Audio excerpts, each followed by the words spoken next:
So. I will. Thank you. Of course.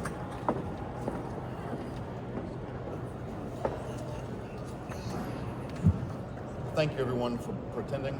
I hope that the meeting is going really well for everyone, and I'm very hopeful that we're going to walk away from this learning some really interesting and unique pieces that's going to enable us to better manage durable growth and life cycle of an asset that is ending its time.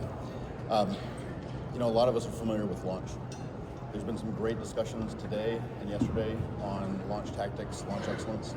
But what happens in the later life cycle of a molecule?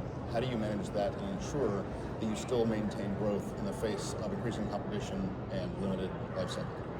I'm joined on stage today by Elizabeth Arnold, Liz. She's the brand lead at Bristol Myers Squibb. We have Nataliya Andreychuk, co-founder and chief executive officer of Viseven, and Chris Edmonds, global price marketing access director at AstraZeneca. And I'll ask each of them to introduce themselves a bit more and share more about what role you play on the brand team as we move in. So it is a real treat in life when we get to choose what happens to us. And when you start a new fiscal year, you as the brand team have the opportunity to manifest your own destiny. This is rare in life. In order to do that right, we've got to pull the right teams together. And the real brand team that comes together is very analogous to a multidisciplinary team from the clinic. Several different cross-functional colleagues working together in concert to ensure comprehensive care of patients. And that's, again, analogous to the integrated brand team. So, Liz, I want to start with you. As a brand lead, what are some of the signals that tell you that it's time to pull the team together, it's time to rally, and it's time to start thinking about and charting our own path in our future? Great. Hi, everyone. Love the green tie. I forgot my green jacket. Happy St. Patrick's Day. Yeah, but great to be here. My name's Liz Arnold. I work at BMS as a brand lead. My current role, I'm a brand lead of Milvexian, a launch brand, but I have worked on kind of later life cycle products, and actually my previous role, I was head of sales and marketing for a later life cycle product in immunology. And you asked what's the one signal for a brand team to come together, and actually there is no one signal. Brand teams need to consistently and constantly work together across the life cycle of the brand. At BMS, we start our brand teams in the pre-launch space, and they extend all the way through to the later life cycle. So the players will often sub in and out, but that kind of unified brand team across the core functions always remains. I think the unifying voice that, at least in my experience, behind all brand teams sits with the product that you work on, but more importantly, the unmet need that it serves and the patients it treats. So if you all unite around those two things, the unmet need and the patients, everything that you should do should align to those two things. In my previous role of the head of the brand team in my immunology product, I quickly learned that actually orchestrating a brand team doesn't come with a perfect playbook. You're often juggling multiple kind of balls in the air, different perspectives, different opinions, and it's really around making sure you have that common alignment around the kind of brand's purpose, and the patients it's serving, and then everything kind of falls from there. Our product, it was actually meeting expectations, but we quickly learned that there were some leading indicators that said that the future might not be that way. And we had to work together to uncover those kind of insights. And everyone had a seat at the table. We needed the medical team from a data perspective and a clinical kind of customer voice. We needed the sales team from the customer voice. The access also, and how the access sits, and the omni-channel partners around how to reach our customers in a more broad way. So it really, I think the kind of take home is like you have to constantly work. And I think actually to create speed in a world of AI, like AI will help us move faster, but setting up a process of that constant collaboration and communication is what's needed to help you kind of pre-build the process to enable you to act with speed. Outstanding, thank you. I'm going to jump to the end of the line here, Chris. If I can ask you about what do you see as non-negotiables for what must be true, what single source of truth are we following when it comes to access enablement? Hello everyone, my name is Chris Edmonds. I am the Global Price and Market Access Director at AstraZeneca. I've been in the industry a long time, but like Liz, I was a commercial person. I've gone through sales all my life, business unit director, so I don't know how I ended up in access, but here I am. From an access perspective, Evan, I think the real key piece here is that we anchor our value story and our proposition on the highest base evidence that we can get, right? I think that's the science that underpins and supports everything we do. It has to be really robust. I think Liz makes a great point actually, is that we need to start working together really early from an AstraZeneca perspective. From an access perspective, we're involved from business development concept all the way through to loss of exclusivity and sometimes beyond with drugs. So we develop a lot of evidence beyond the regulatory requirements. We make sure that the evidence that is generated will gain that access, albeit the hard endpoints that payers are expecting, to even the indirect comparisons that need to be there to show that we are working there versus the other drugs. I think really what underpins that and is non-negotiable is that what we're producing is methodologically correct, it's robust, it's credible, and it underpins, and we can defend it in any way that we have to in front of any organisation that we have to. So the evidence is really important, and the science behind the evidence is what underpins everything that we do. Thank you. Nataliya, as we've defined that single source of truth, as we're working toward that future state, what does it take to turn this into consistent action? And if you could share your thoughts. Thank you. Such a great question. My name is Nataliya Andreychuk. I am CEO and co-founder of Viseven. Viseven is a company almost 20 years in the market, working with the content supply chain.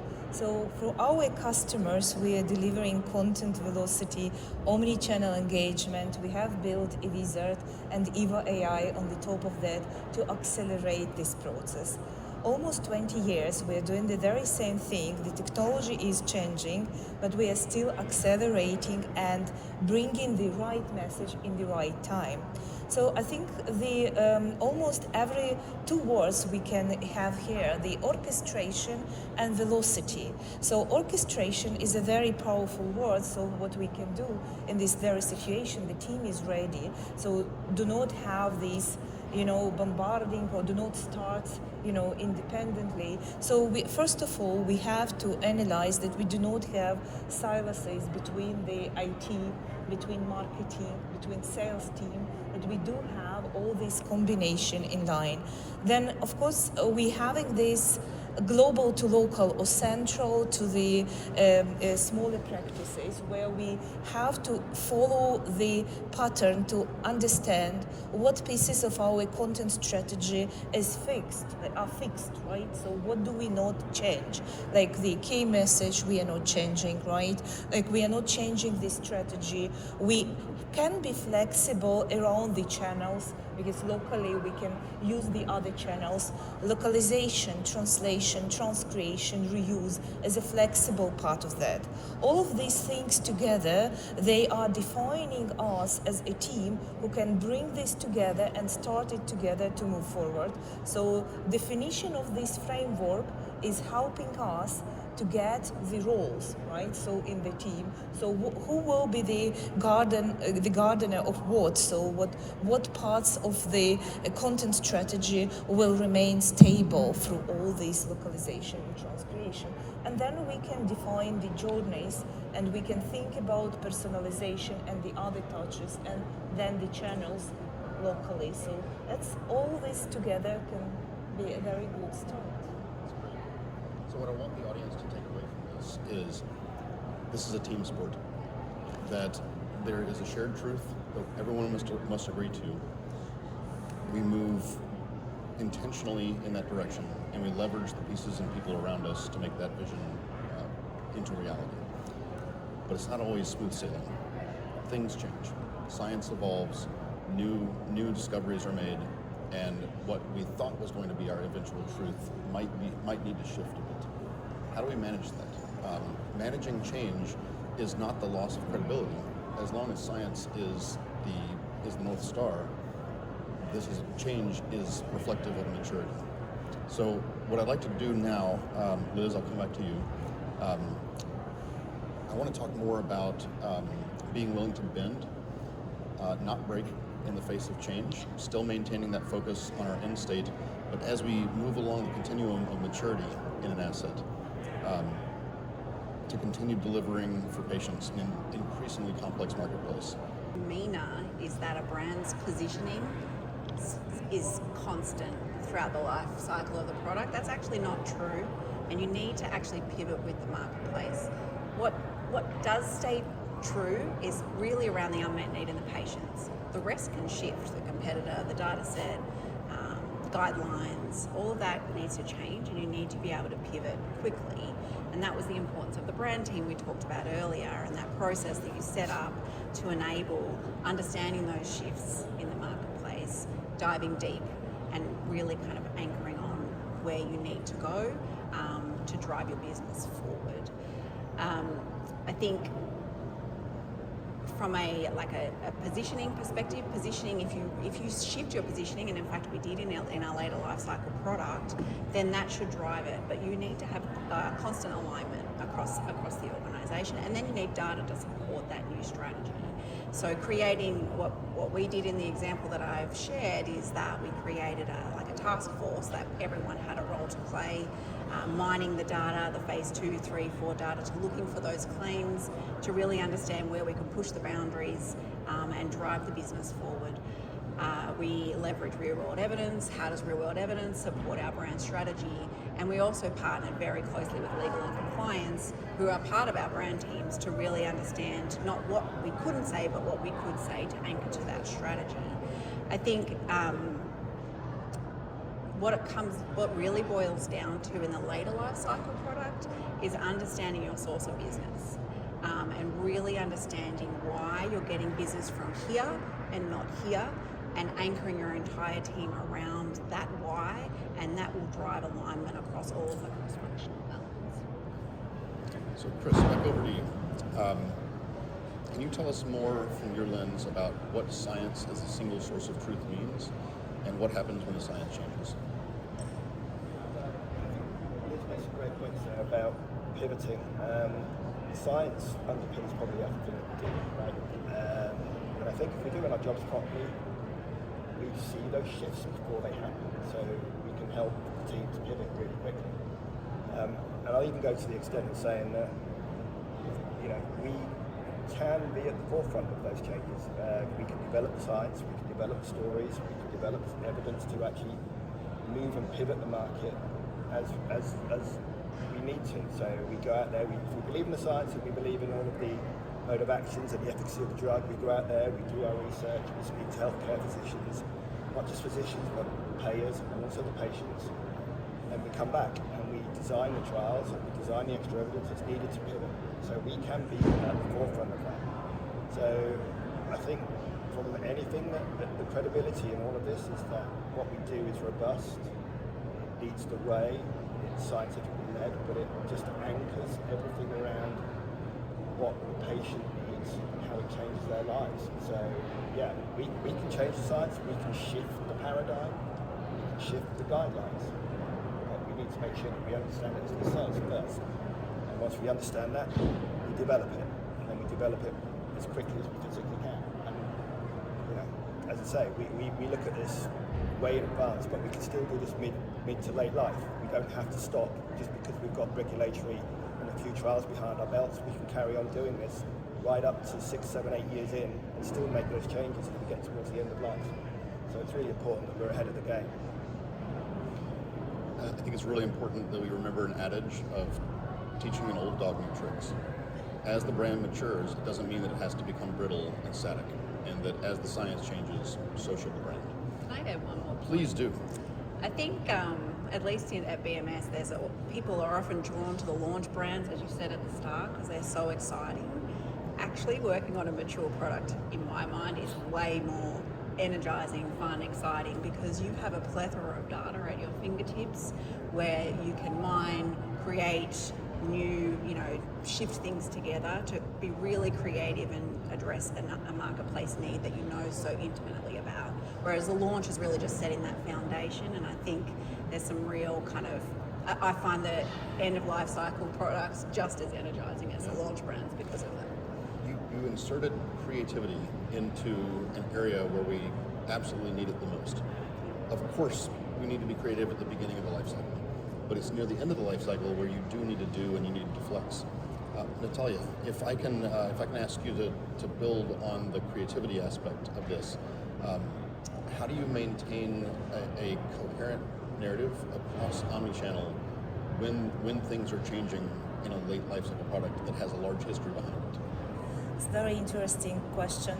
So this answer has like two parts. The first part is actually about how this content is upstream to be created. So because pivoting with the market means like you are changing communication rapidly, right?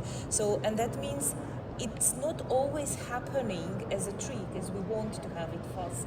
Because if we are looking at the content supply chain, there are many steps in front of us to go through, and there is unfortunately not just the creativity to get the right content activated. So because it might be somewhere in this big data list we have, it's somewhere there. So with AI today and with modern technology, we can already tap these things faster. We can recreate derivative content or create new faster with this AI generated messages. But then approval comes to the game, so which we need also to accelerate, because we cannot pivot with the market without the right information in hand, because we are not even talking right now about the channels, we're talking about the basic things, how to get this communication through this content supply chain faster, how to accelerate at every step, including the MLR. So, and these all tasks to have to be considered while we are doing all these steps. On the other side, like the other part of my answer, this is on the omni-channel side, because every channel of communication must have their own purpose and task, right? So, and that means accelerating the new information, the science changes, the market changes. So we need to get our audience prepared, right? So, and that means, so we need to use those channels and those strategy like sufficient, so like they cannot just hear everything from the representative in the office. They have to be prepared and meet this information in their continuum where they are working daily. So they have to be prepared by digital opinion leaders, even talking from the websites they are trusted, even before they see somebody from the company presenting it, right? So this is very important, and omni-channel strategy and orchestration can help us do not bombard, but to prepare to the right information, to get all these sufficient steps in the right time, to make the right sequences, to collect the data back and to prepare the follow-up, and really to tap this opportunity we have in front of us. We've got some questions coming in from Slido, I see.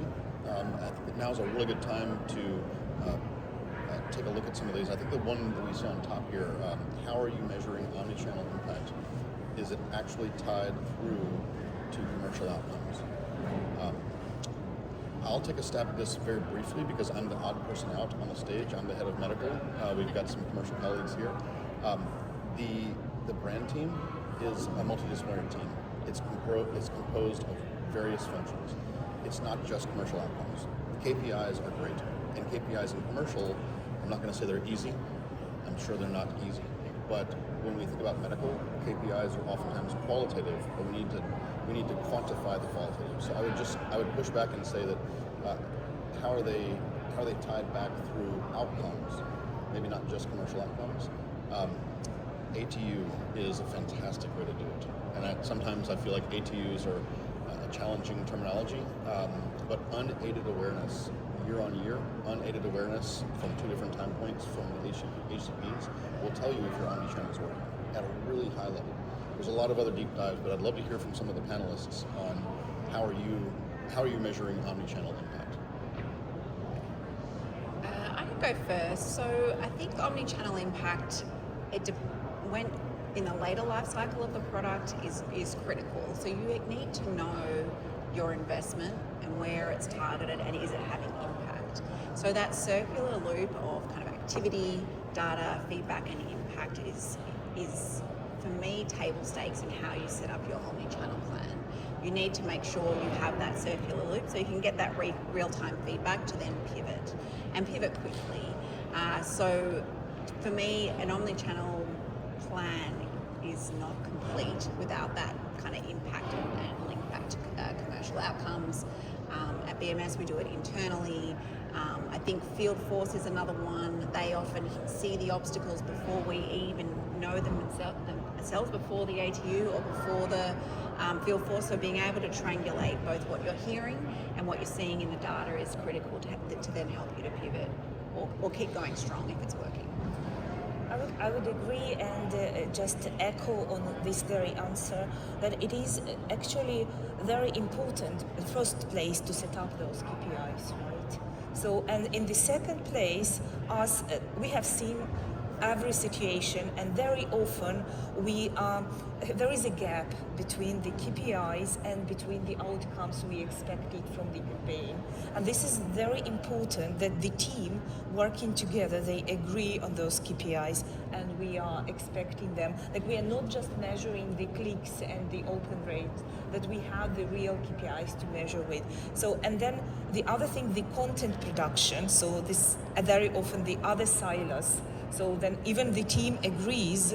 So whoever produces the content may be not a part of this team, and then the things can go strategically very wrong because whatever we wanted to implement so wasn't there, just because we haven't implemented it on the very basic operational level. So that's why I would really say that we have been expressing this coordination, cooperation, no silos, and really going through end-to-end data flow so that we have this. Chris, I want to get your opinion on something that's one question down, but I do see the question here around funding. How do you fund this? And I'll take this one for the team, and please speak up if you think that you've got something to add, but funding comes from both. Funding comes from institutional, broader efforts that are above brand, but funding also comes within brand. So there's some very brand-specific omni-channel approaches that you might need to take based on what the patient demographic is or the HCP complex mixture. But then, of course, there's going to be some major initiatives from the organization itself that go through. How those fundings are allocated is largely determined by the brand lead, who determines how all these monies are spent and how they're phased throughout the year in order to accomplish the budget life cycle. Is that fair to say? Okay, awesome. I want to get to this one here because I think, Chris, you might have some opportunity here to share with the team. What have we done to combat increasing scrutiny on price and pressure to ensure conversations and negotiations stay aligned to that value and to that patient? I think pricing is always under scrutiny, even in today's environment. It's been under scrutiny since day one. What we really do is prove the evidence behind the product, right, in the ground. We go deeper than we have had to in the past. We really excel on what that unmet need is and what that impact is. And I think it's more around not just saying there is an issue, but it's the implications of that issue to the patients as much as anything, and actually to the payers themselves as well. Because if you don't treat, a lot of our brands are used sort of at the end of the trail after they've used standard cares or other products first, and by sort of delaying that process, you're increasing those costs to the payers. And if we can show that that cost can be improved and that the patient's going to benefit at the same time, then we can start to sort of talk really around value. And I think as a company, we try to talk value as opposed to price. Price is a secondary piece here. It's about getting to the patients. It's about telling the payers that by doing this, they are going to benefit not just themselves as an organisation and a system, but the patients at the end of this. So it's always around the unmet need, what this drug delivers, and the value of this product, not just on price, but on impact to the system, but impact to the patient's lives. And that's what we have to continually keep doing. It does anchor down to the patient, and we have to sort of show these people that anchoring on the patient and changing their lives changes the impacts on the system. I add one perspective on this one? I think in a later life cycle product, access is often set, right? So those shifts that we talked earlier, often the blame, it's like, oh, well, our access is bad. Why can't we fix it?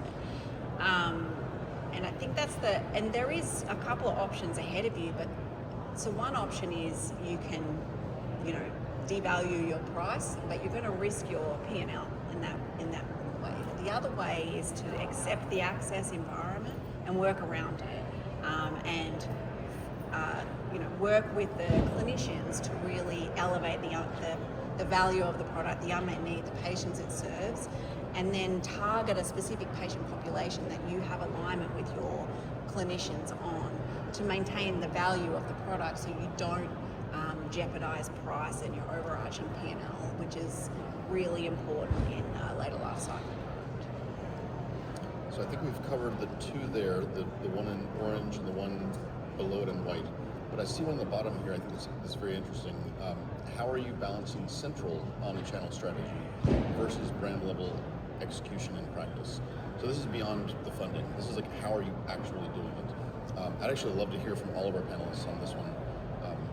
And I'll share that, by virtue of a highly functional multidisciplinary team, analogous of course to that brand team, the way we do it where I am currently is every person has a seat at the table.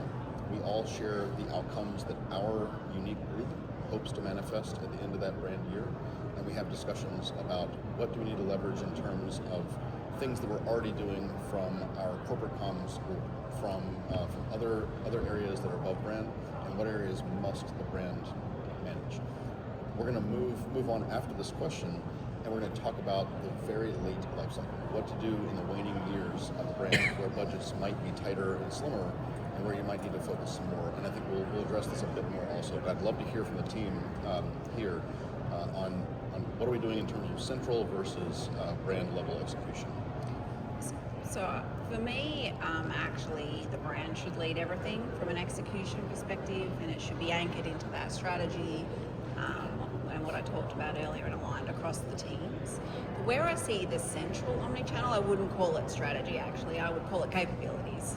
The central omnichannel team really set the capabilities and the foundation for the organisation that the brand should then tap into according to what their brand needs for the life cycle of the product. It might look different in the launch phase, it might look different in the late launch phase, but that central omnichannel group for me is really about capabilities and the strategy behind those capabilities. So tapping into AI, how we can generate data through AI or content through AI.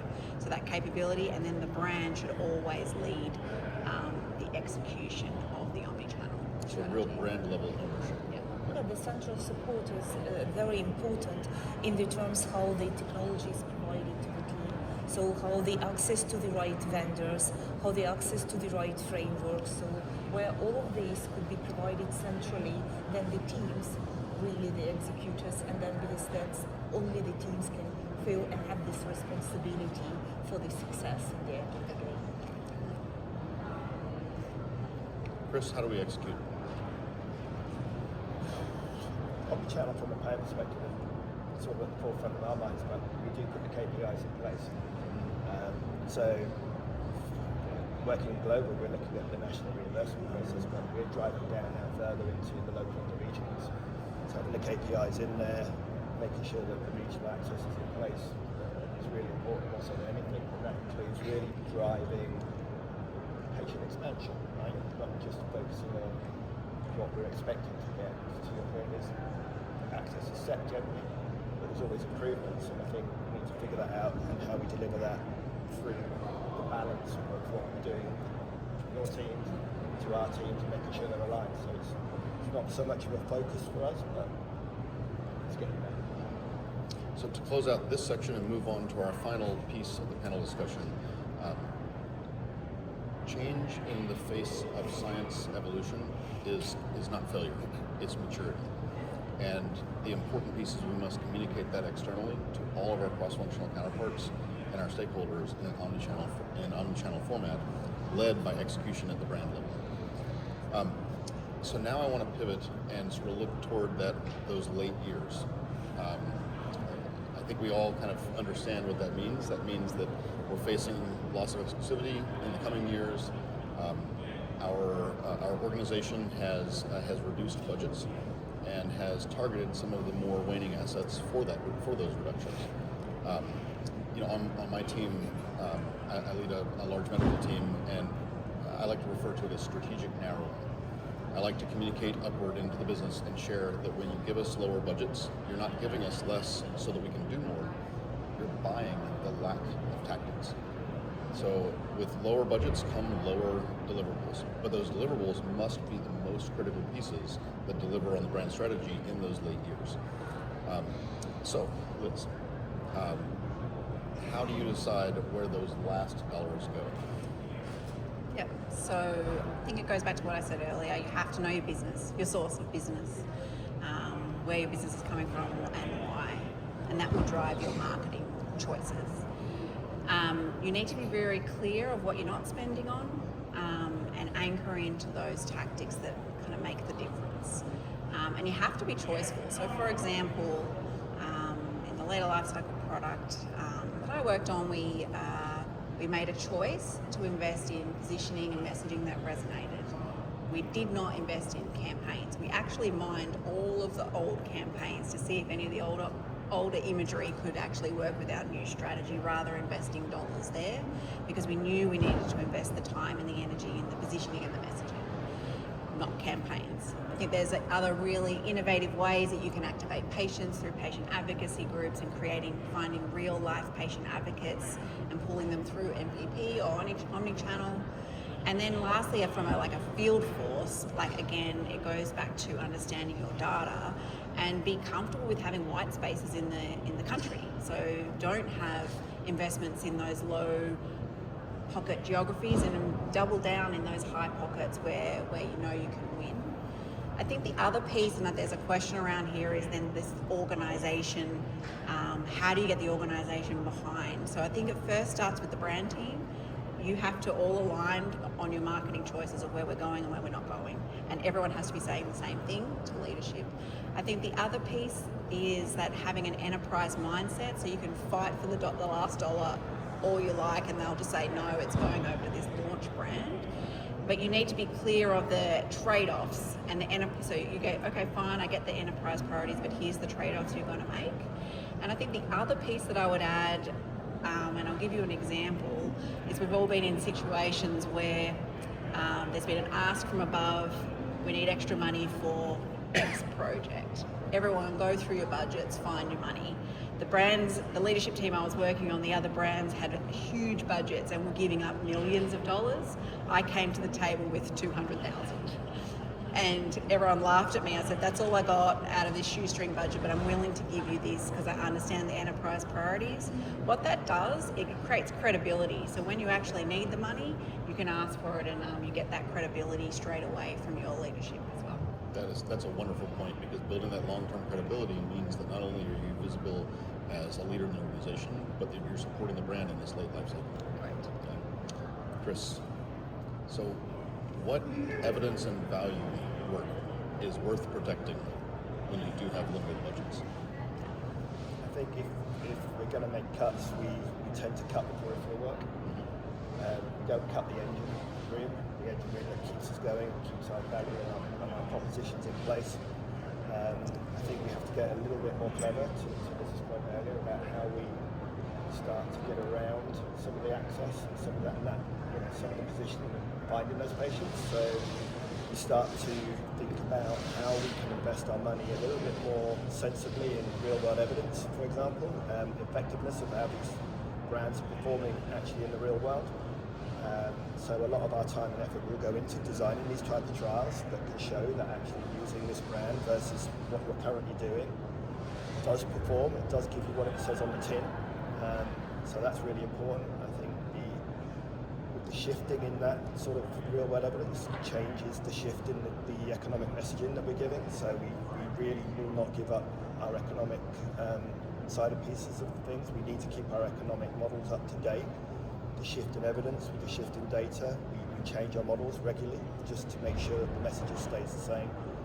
And if you can get any of the data, any money, somehow, then by doing an extra trial here or there that's really strategic in its thought process, that really sort of pins down on changing levers, changing the paradigms of the guidelines, changes the reimbursement structure is slightly that we can get us a little bit more favoured or bring a different patient population into the mix, we will look at doing that. But access tends to get less of the money that's going around, right? We're at the bottom of the pile when that money's spread out, so we tend to ask for more than what we actually need.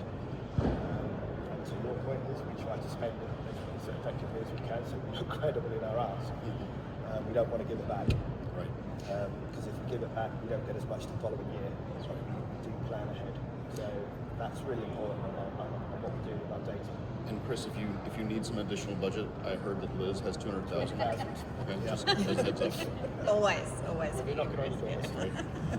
Nataliya, when you think about that modular omni-channel content that must be delivered in a way that everyone hears the same message at the same time, the evolving science, how do you deliver that with limited budget? You know, we need to focus on reuse and repurpose as much as possible, and it's now honestly is a trend. Reuse and repurpose of what have been created earlier is becoming more and more possible, because look, in the past we were not able to find this, what is really we can reuse for the new brilliant idea or for the new strategy or the capable strategy to the last dollar to be saved, right? But now with AI and with the recognition engines and with all the technology we have built around, we can really reuse, and we have this reusable content. Modular content is a great help because modules are the sources of these connected data together, which we can really get from the approved system and reuse properly. And there is like millions which we can really save. This is not even hundreds of thousands, these are millions. And this is the first place I would be looking into if we are talking about the omni-channel execution, so where the money is. So I would be really looking into how we are reusing, repurposing the previously created information. Then the other thing is I will be really educating our teams for boosting the self-service and education so that they can really embrace AI and do more inside the brand teams, right? So it doesn't, like, I'm not shooting myself into legs, so like it's not going against vendors, right? But let us think how many things could be done in-house and how many things could be outsourced and given away. So, and I think all of these, you know, this backbone with the modular content, with the reusage strategy, with this, you know, do-it-yourself, you know, in mind, it should be somehow this DNA from internal and not given away. And then only the, you know, assembling things, the creativity could be really cheaply given away as the outhouse, you know, work. So this kind of strategy I will be having for economical purposes. So for the last dollars, as you say. That's right. I want to address one of the questions that we have here. How do you convince the business to invest in new science for a mature brand approaching loss of exclusivity? I'll take the first stab, but I'd love to hear sort of a one-liner from our panelists here. Every company does it differently, and every medical team calls it something different. How many acronyms do you guys have, right? It's just alphabet soup out there. Currently where I am, we call it I2A, Insights to Action. So we take all the field medical insights on a quarterly basis. We leverage AI, we leverage some novel purpose-built platforms, and we consolidate all the medical insights into medical trends, and we listen to those. And we hold ourselves accountable to taking action based on those insights. And if one of the insights says there is a newly discovered use case of this older asset in either a new indication or in a combination therapy with something else, there are opportunities then in that late stage to share with the business and to build out the business purpose and the business plan for why it might make sense to go after that particular area. It has to make sense, it has to fit within the P&L, and it has to fit within the timeline of the brand.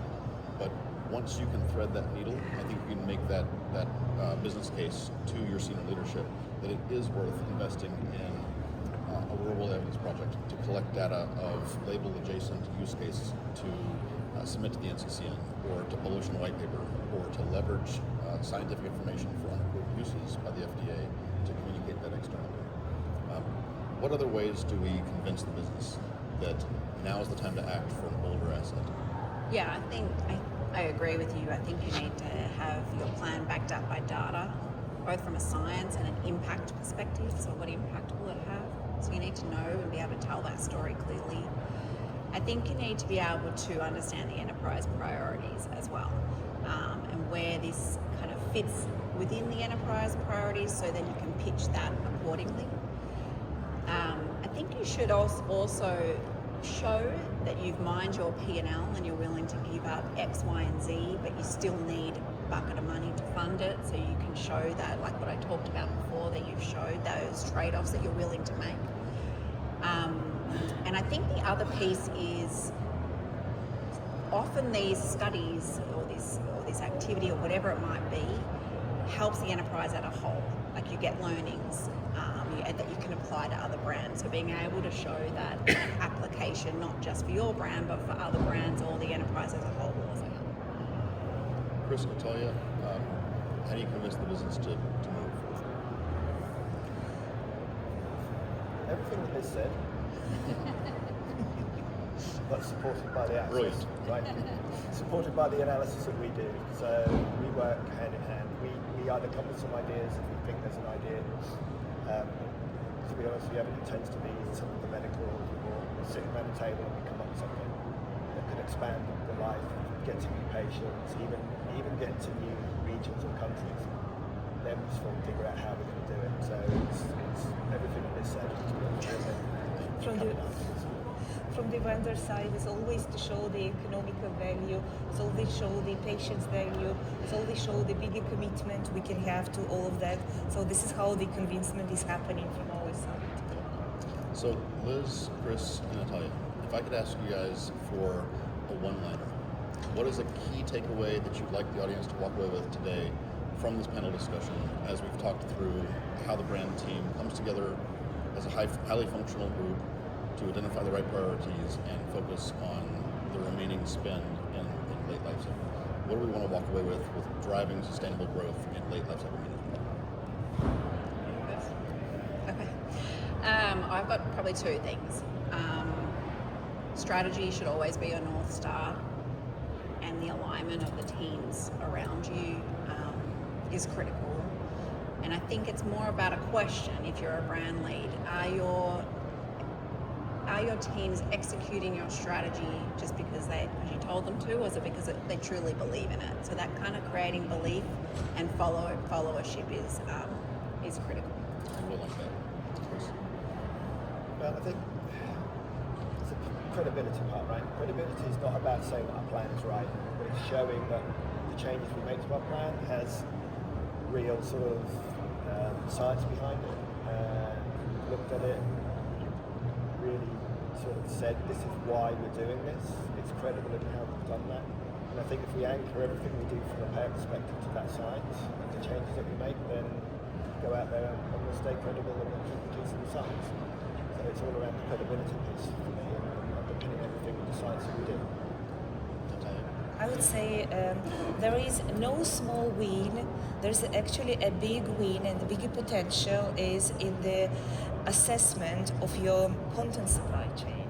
So there is something new in that. So all the time we're thinking that it is a given, but when we were taking the topics of how economically savvy it is, how from decision-making standpoint it is valuable, so then we all agreed so that there is a big potential in there. So while we are crafting our engagement and our impact strategies, I would really focus our attention into this content supply chain and how it could be accelerated, how we can use the modern technologies at our best to accelerate, what type of pilot we can put in place and scale to make sure that everything where we go is happening and we are not overspending the budgets and even have more budget for the more exciting pilots.